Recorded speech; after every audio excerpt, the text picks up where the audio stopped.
All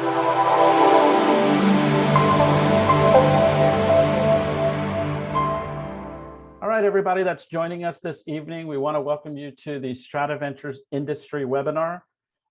Today, we're going to be talking to a Texas licensed home inspector, Silvio Stănescu, and we're going to be covering over our main topic, which is common deficiencies inspectors find in properties. And Silvio's got a presentation that he's going to share with us. So everybody that's coming in at the moment, feel free to go ahead and get settled in. This is the welcome part of the whole webinar, and then we'll get started probably here in about the next 2 to 3 minutes. So Silvio, welcome. Hello, everybody. Glad to have you on board with us here. Let's see who we've got. Brenda, she's one of our members joining us there from the Colorado area.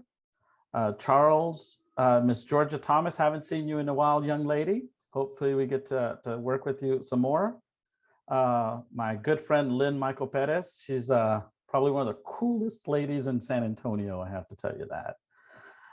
We've got Dr. Wallace joining us from the Tampa area there. Welcome, everybody. Sylvia Castaneda, everybody that's joining us, thank you so much for wanting to spend some time with us. Let's see here. So we will give this about another minute and we'll start this webinar. So everybody that's joining us, please feel free to get something to drink or get yourself settled in, and then we'll get started here with the presentation. Let's see, Silvio, how has your week been? I'm sorry, can you repeat that? How has your week been? My week just started, but it's been pretty hectic for today. Right. Okay. You're a bit of an outdoorsman, so usually I know you're always with the family up and down in rugged areas from what I can see. Yeah. Well, it's been too hot of a summer to go camping this year, so we're just waiting for the cooler weather to head out. So now, yeah, just a couple of visits to the beach and mostly mountain biking is what we've done this summer. All right. So thanks everybody that's joining us. We're going to go ahead and get started with the webinar. My name is Diego Mello. I'm with StratiVentures, and today's industry webinar is Common Deficiencies Inspectors Find in Properties. So for those of you that are joining us, we're doing the welcome right now. We're going to start our industry topic here in just a moment. And then around 7:10 or so, we'll open that up to the attendee questions and answers. And guys, we do love to have questions so our speakers can answer them. For those of you that are joining us, obviously via Zoom, know that if you're doing it by the phone or on your desktop, it does have the same normal buttons. The Q&A section is where we want the questions to be sent. We don't have any polls this go around. And if you want to ask questions to the moderator, we have Oriana Ovalles. She's happy to answer those questions. Make sure those are not topic related questions. If you have SVI questions or other things, make sure you put those in the chat, but all topic related questions, let's get them over to the Q&A so that Silvio can answer them. And if Silvio's becomes extremely boring, just kidding, just hit the end button and you can leave the webinar. But no, Silvio, you're a riot. So really enjoy working with you. And because this event is for you guys, we encourage a lot of questions. For those of you that want to know about StratiVentures a little bit, we're a full service real estate investing company, started in May of 2012, and we handle the 4 prongs of real estate, which are the acquisition analysis, real estate services, project management and contracting, and last but not least, funding. So for those that want to get to know us a little bit more, just look up StratiVentures or scan the QR code that's down at the bottom right. You'll be able to see everything about the company. This is the core team of SVI in which we work with. So feel free to look us up at StratiVentures.com and you'll be happy to get familiar with everybody that works at SVI. A little bit about myself. Started investing in real estate in May of 2012. I was born in Colombia, South America. Came to the US at the age of 4. I live in Houston with my wife, Kate, my son, Aiden, who just started his second year at LSU. So he's a sophomore. And guess what? Today was his first day at his first job, Silvio. So while everybody was sending pictures of, my son's first day, which is going to school, my son sent me a picture of his uniform. He's working at Cane's, Raising Cane's, which is the chicken restaurant, which is the first one that was ever put on the map from LSU, because it was created by LSU graduates. So there's a little bit of a legacy there. In 2014, we started the SVI platform, and now we're in over 27 states with over 2,300 members nationally. And we have a motto, which is it's a win-win or we don't do it.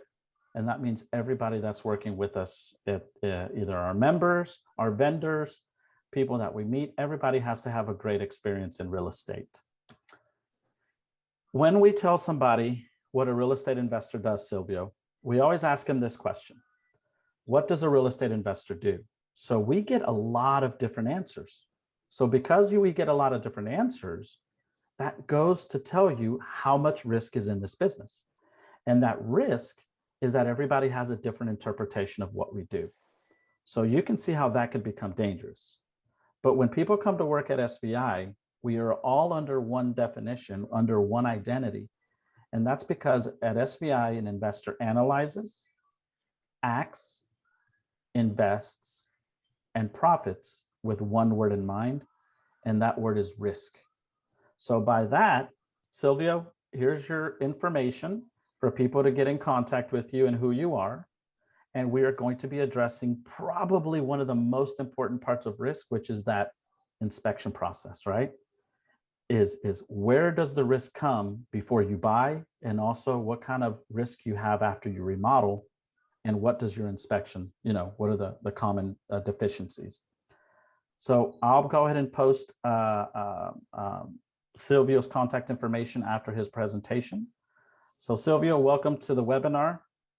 I'm going to go ahead and disengage from from my presentation here, and let's get you moving into your presentation. And welcome, sir. We really enjoyed having you. Thank you, Diego, and welcome everybody. Let me share my screen here with you guys. There we are. Okay, are you seeing my screen? Yep. Oriana, do we have thumbs up? Everything looks great. All right, here we go. Okay, sounds good. Awesome. So, well, like Diego said, we're going to talk a little bit about the significance of some deficiencies found during a home inspection. I know we have some people hearing us today that might be real estate investors themselves, or might be realtors, or might be both realtors that work with real estate investors, or realtors that are also real estate investors. So what I've tried to put together is a presentation of some deficiencies that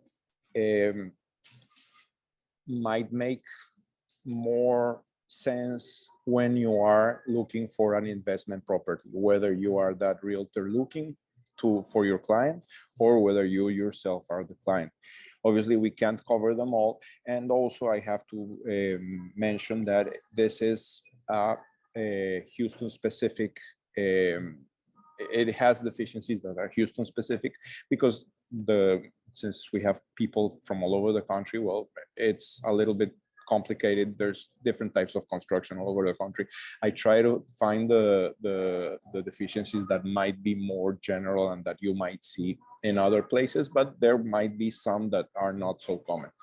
Anyway, we're going to try to do this a little bit more interactive, like Oriana wrote on the chat. So the idea here is I'm going to present to you about the deficiency. I'm going to talk a little bit about it, and then we're going to ask with it where there is a Molehill or a Molehill. I'll explain about it in a little while. You will have 5 seconds to answer what your opinion is, texted, so that Oriana can keep track of it. And at the end, whoever wins is going to receive a $50 prepaid Visa card as a token of the effort you've put here. So Silvio, one quick question. No, Diego, you cannot play. Oh, okay. One, I was going to ask that. Okay. Are we going to have them put that in the chat, or do you want them to put that in the Q&A? Well, whatever you guys think, where Oriana can track it easier. She said, put it in the chat, guys. So questions in the Q&A, answers in the chat. Okay. Okay, so a little bit about myself. I'm an SVI member also. I've known Diego for a long time now. He helped me a lot with my real estate investing career. And aside from that, I've been in construction for over 13 years. I've been a home inspector for over 3 years here in Houston. I have a family of 4, my 2 kids. My oldest daughter, she's a junior at Southwestern University in Georgetown in Texas. My son is a sophomore in high school. What we do as a family is that we try to be as outdoorsy as possible. We like camping in remote places and stuff. And I'm a very active mountain biking. So if anybody in the Houston area wants a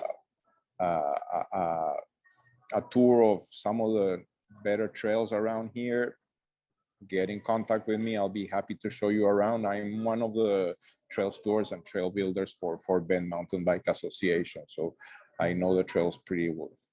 Okay, so let's start a little bit of what does a home inspector check?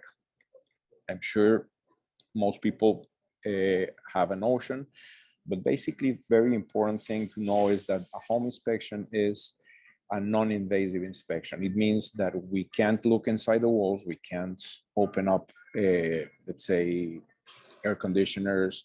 We do use tools to take measurements and check the major systems of the house: the roofing, the interior, the heating, the cooling, the electrical system, the plumbing system, the insulation, the drainage on the outside of the house. What we are looking for in a home inspection is to see that everything is working properly, that there are no hidden repairs, and that everything is safe.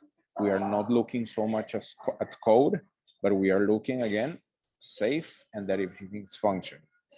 So why is it a home inspection important? If you are buying a house, whether you are the client as an investor or you are simply the realtor that is selling the house, is catering to your client that's buying the house? Well, because that's part of mitigating the risk that Diego was talking about. When we look at a home inspection, that will bring up a certain amount of details. And here I have to mention that people always ask, is it a good house? Well, there's no bad homes.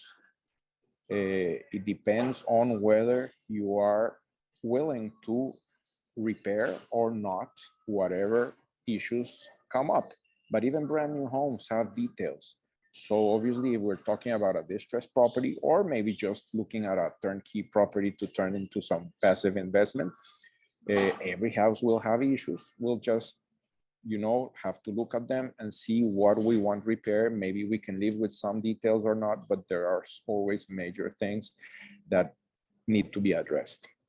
So we're going to start talking a little bit and looking at what some of those most common things that always appear on inspections and that we might want to know about when we are walking the house, whether if it's for us or for a client.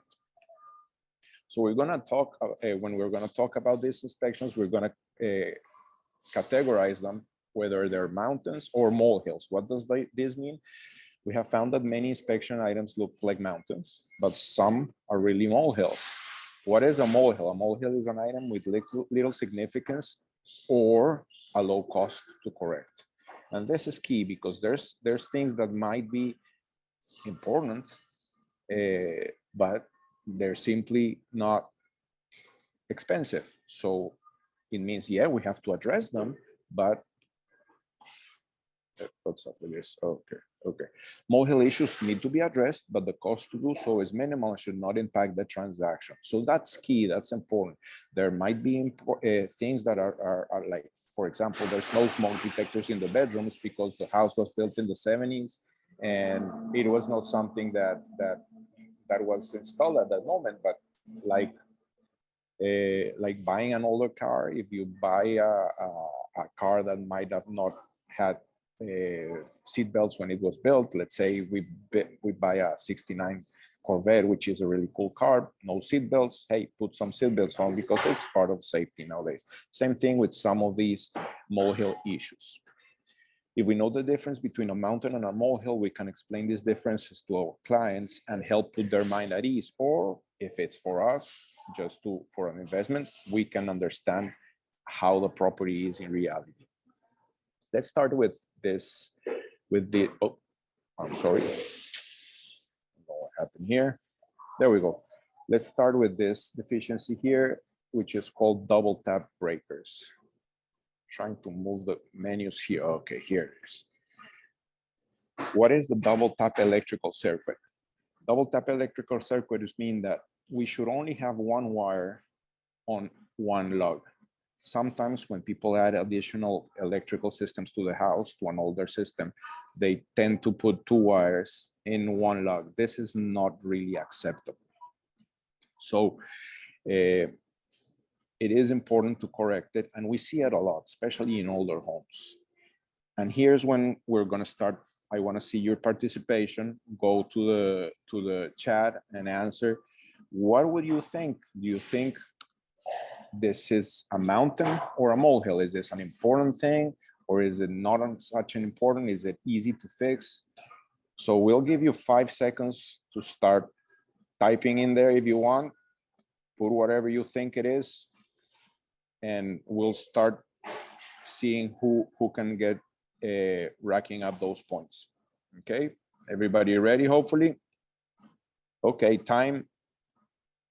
So that's a molehill. Why is it a molehill? Well, a licensed electrician does need to repair that. It can be really done by, you know, a handyman. But when there is room in the panel box to add more breakers, the cost would be barely $250, $300. Breaker would cost about $50, so the rest would be the labor for the electrician. If there's no room in a panel box, a sub panel will need to be added. The cost is between $500 and $1,000. That's not really a deal breaker, right? So that's why it's a molehill. Any questions with this? Nope, we don't have any questions. All right. So continuing with the electrical deficiencies that we see a lot, and this is key that you wanna keep an eye when you're walking a house. Federal Pacific or Cinsco electric panels. Whenever you see this logo on an electrical panel, FPE, Federal Pacific Electric, or you see these types of breakers, this is a little bit more complicated to identify if you don't have your trained eye, but whenever you see this Cinsco, it's the same thing. These panels have been having issues. These panels are not made anymore. Their breakers are known to have trip issues, whether sometimes there's a peak in current and they don't trip, or they trip a lot by themselves. The replacement breakers can still be bought from aftermarket non-OEM manufacturers. However, they're extremely expensive. A regular run-of-the-mill breaker for a current panel, electrical panel, runs around $100 top, normally between $40 and $80. One of these breakers can cost up to $400 or $500. So is it a mountain or a molehill? Is it an important issue or a smaller issue that can be repaired easily? Let's see what you think in that chat. Let's rack up those points. Okay, I see some people answering there. Ready? Okay, time. So this is a mountain. It is an important issue. Why so? Federal Pacific and Cinsco electrical panels are a fire hazard. The panels were defective and production was stopped. These panels should be replaced by a licensed electrician, definitely. The cost to replace a panel in the big scheme of things is not that great. It's $2,500, $5,000. Obviously that hurts the wallet when you're doing a flip, when you're remodeling something. But the problem with this is that it can get very costly because some counties, most counties, will require that the new panel box meet all the current codes. That might turn expensive. What does this mean? Let's say it is a house from the 50s where the service mast, that's the mast where the wires come in from above, is secured to the wall, and the county might request that the service mast now be installed as per current requirements on the roof. That will be an expensive venture because you have to replace the wires that come from the street pole, or if you are replacing it with a bigger panel that meets the requirements for the newer homes, electrical homes, because these are older panels that were installed in the 70s, even 60s, some at the beginning of the 80s. And now homes have a higher electrical requirement. So if you're installing a panel that has more electrical requirement, you might probably have to replace the wires that come from the service from the street with bigger gauge. So that could be adding to the cost of the panel at least $5,000, $6,000, $7,000. So this is important. Most importantly, it is a fire hazard, and something that you need to know is that a lot of the insurance companies do not insure a house if they have a FPE panel or a ZENSCO panel. So that is why it's a mountain. Here's another one, recall of square D Schneider electric panels. You can see the photo, this upper photo. It is a very recent panel. Actually, this is something we just learned about in June this year. The panels made by Square D from December 2019 to March 2022 have been recalled because they have an issue. So basically, if you see a house with a Schneider electric panel, which is very, very common in new construction all over the country, you go ahead and right here, on the interior, you can see the model, and I'll show you where to check in a second. You check the model, and if the model appears within the recalled ones, it needs to be replaced because it can catch fire. It is a problem. What's the danger? The load center material used in some of these panels can overheat and cause a fire. So it is a big deal. However, it is a mountain or a molehill. Let's see those answers. What do you guys think?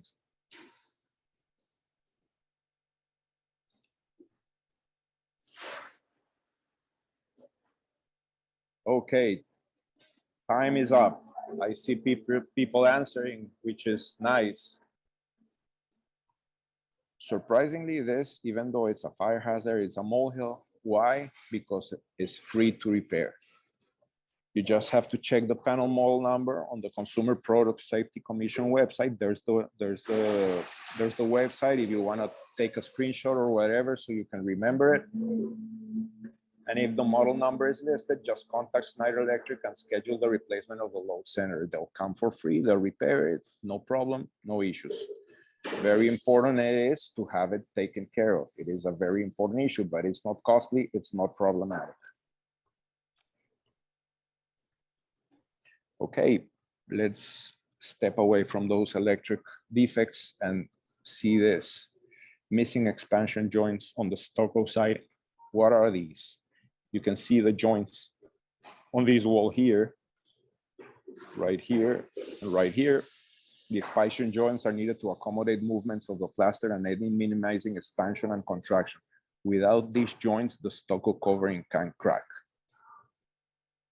So we sometimes see older homes, 30-year-old homes that don't have them, and the walls are not cracked.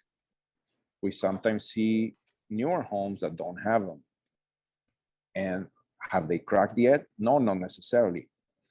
So would this be a mountain or a molehill? Let's see what you guys think.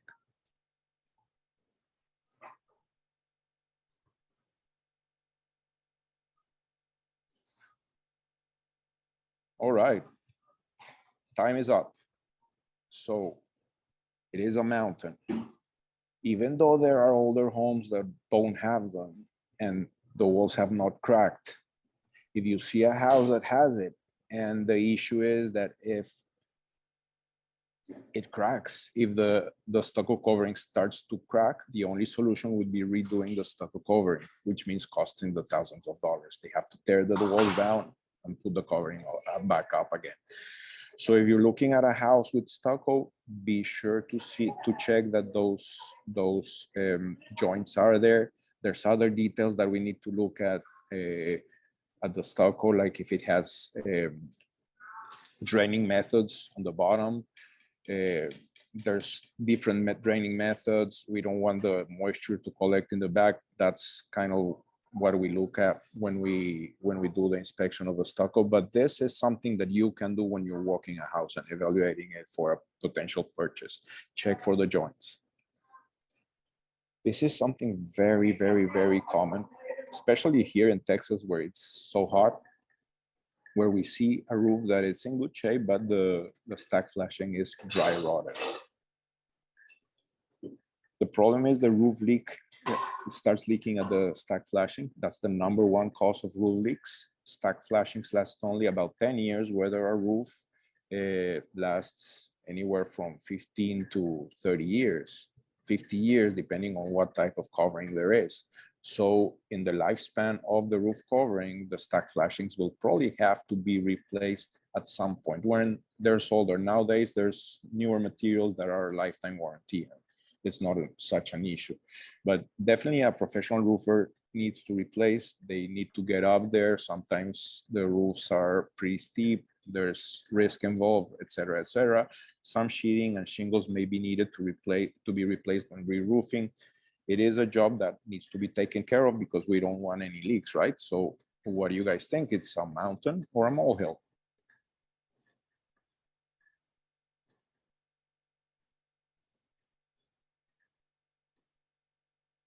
All right. Okay, I see people sending their answers and time's up. Okay. Well, even though leaks are a big thing, well, that's kind of a molehill because parts, roughly $70 lifetime warranty for a perma book. That's the new material I was mentioning you. Can be purchased on Amazon or some Home Depot, Lowe's. Obviously, a roofer will have to take care of it, but it's not such a costly affair. I mean, it's kind of like one of those patches that they repair for $150 to $200. If they have to replace one or two, we're talking probably if they have to replace a full roof on a 2,000 square feet, if they have to replace them all throughout the roof in a 2,000 square feet home, it's going to probably be $1,000 total with labor included and everything. So it's not really a deal breaker again. It's something that's pretty simple to solve. Here's a defect that you can see all over the country. Aluminum single strand wiring. We can see the single strand wiring. Defective 120 volt single strand aluminum branch electrical wiring has caused electrical fires in homes. It is found in some homes constructed between the mid-60s to mid-70s. So obviously there's potential for house fire. Whenever there's an electrical issue, there's potential for house fire. So that's why electrical issues need to be addressed as soon as possible. Whether it's a big thing or a small thing, it doesn't matter. Whenever there's an electrical issue, it needs to be addressed. And that's very important to keep in mind. We don't cut corners when electrical systems when we're talking about the electrical systems. So what do you guys think? Mountain or molehill?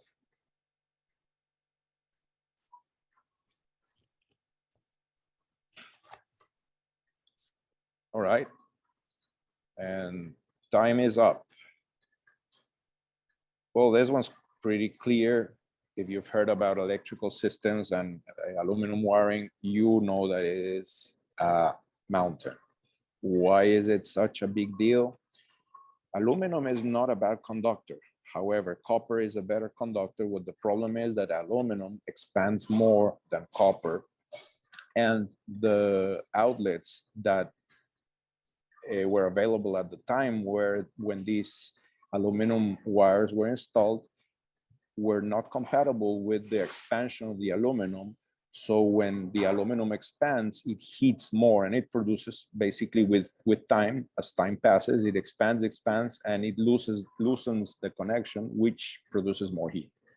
So the only three recommendations, or the only three remedies approved by the CPSC are either rewire the whole house with copper, which obviously is expensive, replacing the electric fixtures with COALR fixtures. I mentioned at the beginning that when these homes were built, there were no fixtures compatible with aluminum wiring.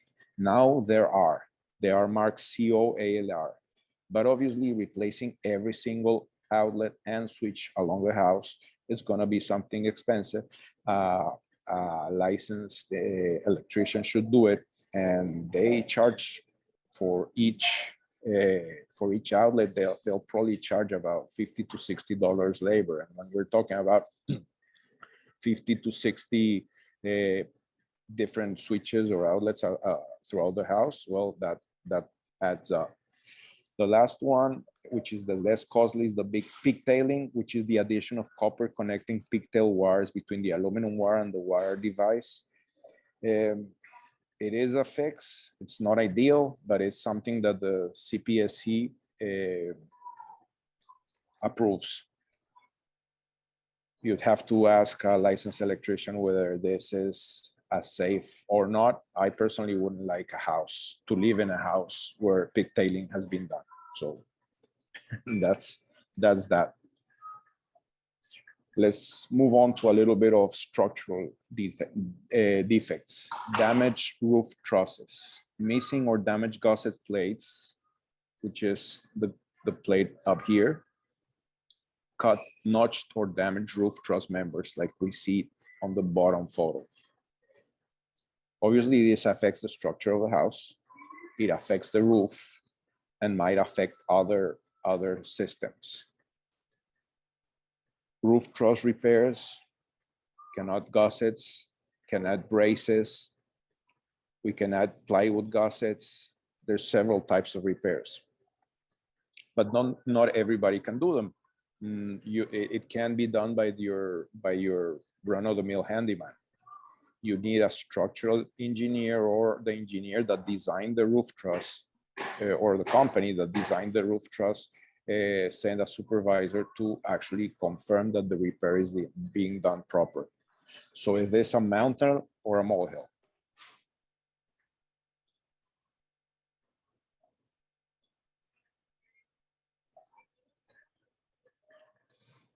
Okay, so time is up out there. Surprisingly, this is a molehill. And why is it a molehill? Damaged notch or broken truss members have to be repaired under the direction of the truss manufacturer or a structural engineer. Yes, that's true. Most often, plywood and 2x4s is all that is needed for repair, so it's cheap materials. Without a structural engineer evaluation taken into account, the total material cost is roughly $50 to $100. If the truss manufacturer cannot be reached, a structural engineer will need to evaluate, and the cost for that is about $350 to $500 for the structural engineer to go there and supervise the repair. So as you can see, it's definitely not a deal breaker. It's something, like we said from the beginning, it's something that definitely has to be addressed, but it's not a deal killer, nothing that's too costly to repair. This is another defect called water hammer. I'm sure at some point in life you've heard the pipes hammering away. Sounds really bad in some Silvio, homes. Yes. I'm so sorry to interrupt. We're getting some background noise. I'm not sure what. No, it sounds like in the background, hammering or people. Yeah, I'm not not sure what. Yeah, I'm not like. Can you hear me? I mean, no, we hear you. I haven't fine. changed anything, and it's the same setting. No, you're good. Yeah, sorry about that. Can't really control that. Okay. The entire house shakes when the water is turned on and off, and can damage the plumbing and fixtures. Try to cover the microphone so it's not as bad. So what do you guys think? Is it a mountain or a molehill?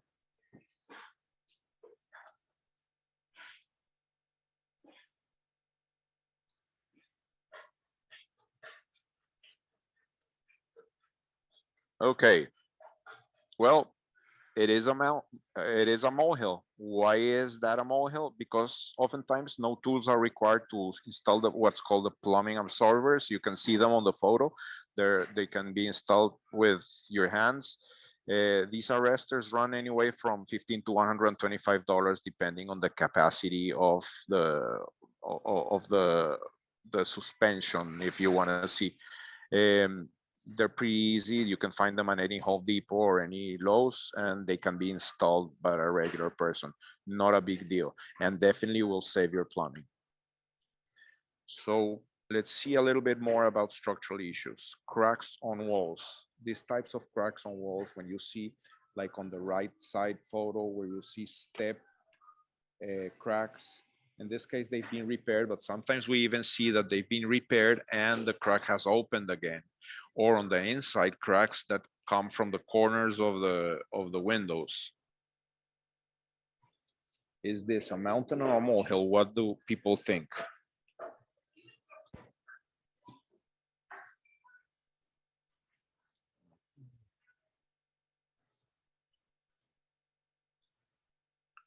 Okay, so let's see. Well, this is a mountain, especially those photos that I selected there. The types of cracks shown on these pictures are an indication of a foundation problem. Fixing foundations issues is not necessarily very expensive by itself. And here we are talking Houston area where clay soils are common. They expand and contract a lot with the heat, the drought, then the rain comes, and almost every house in Houston area at some point or another will have some minor foundation issues. I understand that this in other parts of the country is like a no at all. That obviously depends on the type of soil that it's been built, but here, since it's pretty common, a foundation repair can come anywhere from $3,500 on up, obviously. The thing is, with this foundation repairs, it comes with additional risks. There's potential additional structural movement. There's potential for damage to plumbing, because when they move the foundation, when they repair the foundation, where they go and add piers, they can break the plumbing, and the expenses for foundation repair and associated costs could mount up. So definitely, when you are looking at a house with foundation details, don't scratch it, don't say no, because it might be a deal, it might be potentially a good deal, but definitely consult a professional and factor in all costs and all scenarios before buying, so that you know your numbers and if you're covered or not. There's another defect here, corner cracks at the slab foundation. These are pretty common also. Do you guys think it's a mountain or a molehill?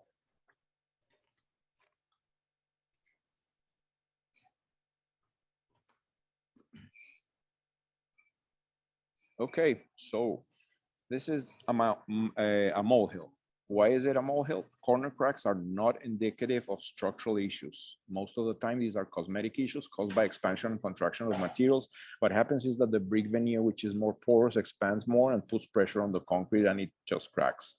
It is recommended to have them fixed in order to prevent progression and potential avenue for temporary ingress. With time passes, that corner crack will eventually become a corner pop. So the corner will fall, and then will be like a gap behind the brick veneer, and termites could go in there. In the long run, it's not going to happen overnight. Definitely, the cost would be less than $200. Sealing with sidewalk cement would be the preferred repair method. So it's something pretty easy to repair, and it's something that we see in homes that are even 1 year old. So, okay, this is all the deficiencies I have for you guys now. Let's see about any questions that you might have. Okay, so we're going to tally up. We found there were common 1, 2, 3, 4, 5, 6 people that were constantly staying within ahead of everybody else with the points. And so we're just going to add of those 6, which ones had the most points, and then we'll be able to say who the winner is. So in the meantime, if you want to, Silvio, there are questions that are in the Q&A section. If you wanted to go ahead and add those, Definitely. Answer those, that would be great. So here's the first question by Agnes.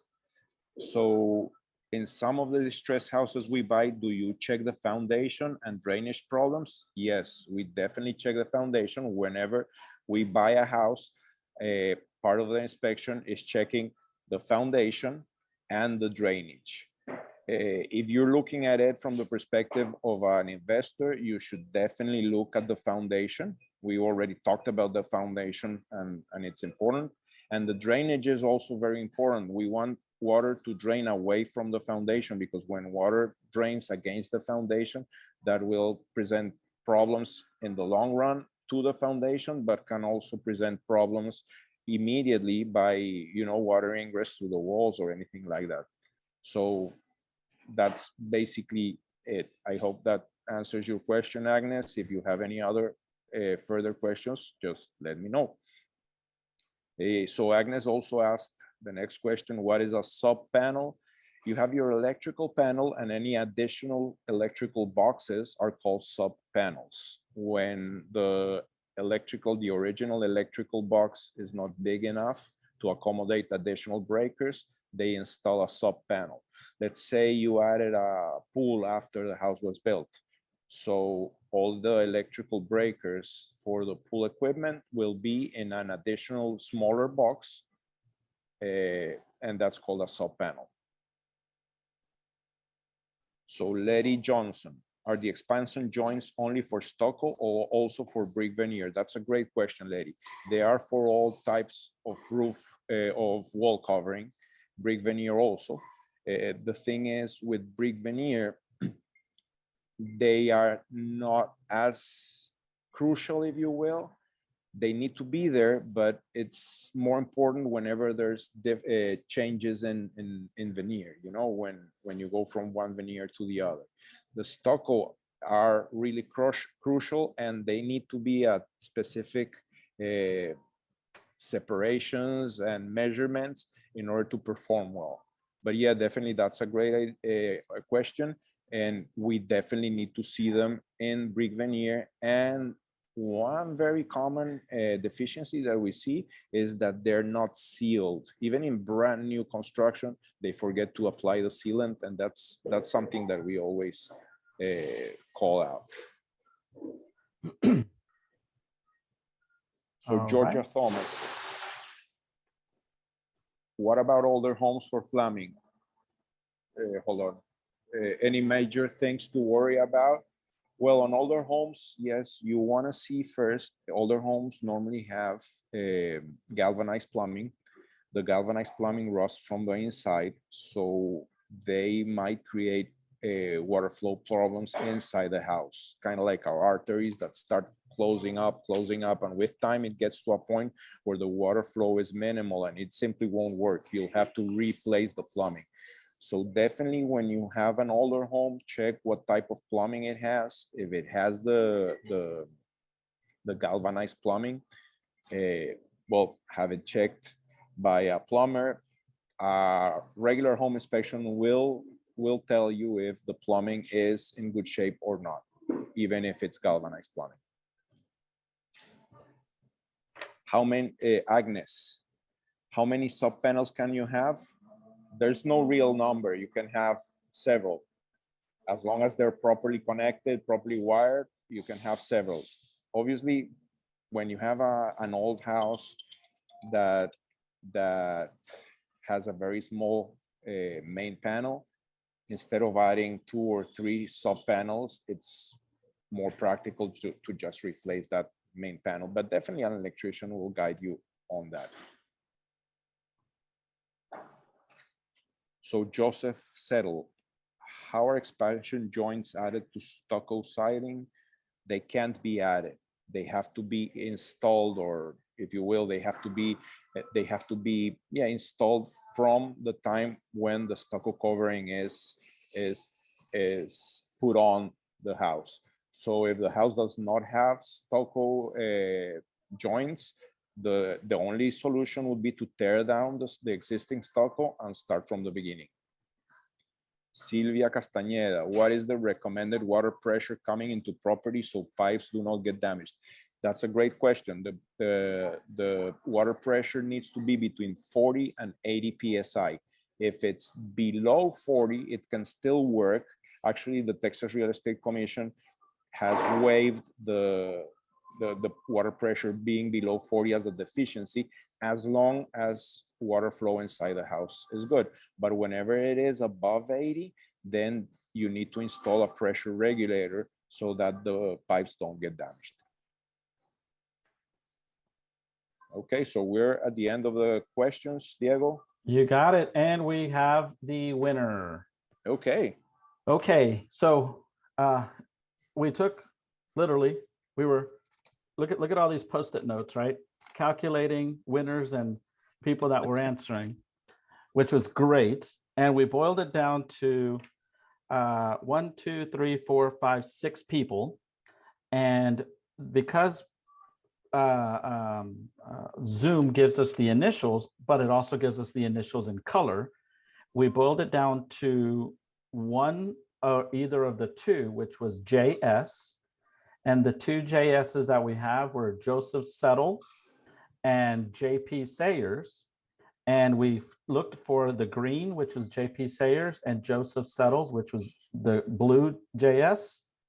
And the winner is, out of the 10, Joseph Settles blue with 9 points. Okay, well done. That's good. Well, Joseph, definitely please text Oriana your full contact information. If Diego doesn't have it already, let us know your address so you can have that prize in the mail. But if Joseph Settles can't be present, I'll accept the award for Joseph. I'm just just kidding, Joseph. Joseph is a really, really cool guy up in the Dallas-Fort Worth area. Congratulations, Joseph. And with that said here, if we don't have any more questions, let me go ahead and disengage your presentation. Yes. If you don't mind, then I'll go ahead and get this one going here on our end. Stop sharing. Yes, sir. There you go. All right, everybody. I hope that was fun. Silvio said that he wanted to interact with everybody and make it, a really neat interactive session. And can you guys see the presentation that's popping up right now? We good with that, Silvio? Yes, definitely. Okay. Even if you're in another part of the country, BPG Inspections is a nationwide company. So if you need an inspection in some other place, do look us up online, and you can book your inspections online or call the call center on the 800 number there is. If you have any questions for me, even if let's say you're a realtor and you have you are selling a house and you receive the inspection from your buyers, and there's some things that they want repaired that you don't really understand what they are, give me a call. I'll be happy to help you out with that. So, well, hopefully you have good luck in this market with the house hunting, whether it's for an investment or whether it's for a client. I hope I can help you out in the future. Excellent. And Joseph just replied, said, thank you, Silvio and Diego. Very interesting. So congratulations there, okay, Joseph. Ladies and gentlemen, this is Silvio's contact information, his email, if you wanted to reach out to him directly.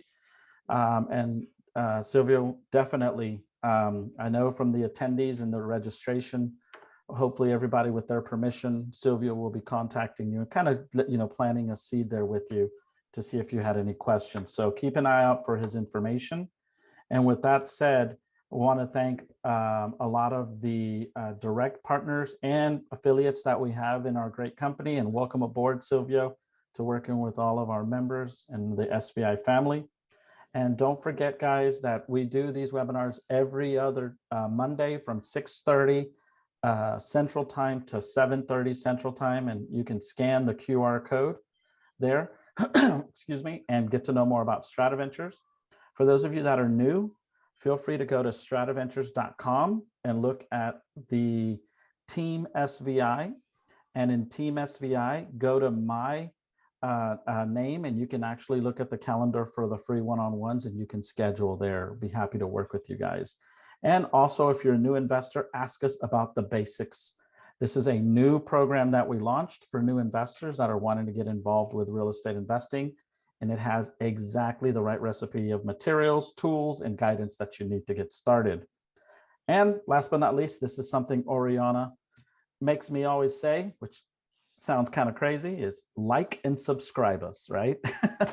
So I want to thank everybody for joining us. That's our 800 phone number. Those are all of our social media platforms. And don't forget to go to StratiVentures.com.